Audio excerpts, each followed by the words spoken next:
In the modern day aircraft, how much the software is involved? Like you are flying the present age commercial airliners, so how the software is involved? Oh, present age aircraft is like everything is software.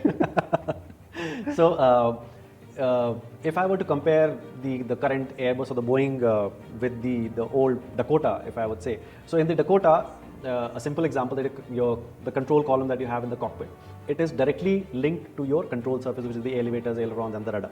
So it's a direct linkage through cables and pulleys and stuff. But now even that has been converted. There's a computer in between. So the inputs that I give through an electrical input goes into the computer, and the computer decides, okay, this is the input that the pilot is giving, and based on other parameters as to the speed should not drop too much, or the angle of attack should not be very high. Having considered all those, this computer is going to give a command to the control surface as to how much the control surface will move. Okay, so this technology is known as fly-by-wire. So the basic flying itself has been converted into a computerized fly-by-wire technology.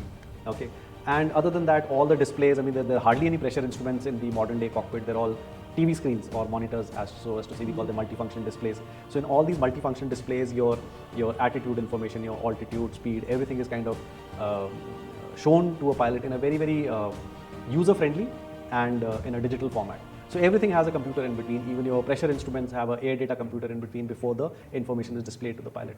So your flight planning, your navigation, that's another navigation computer. So you program your flight plan on the flight management system, which is obviously software intensive and with a lot of computers at the back end.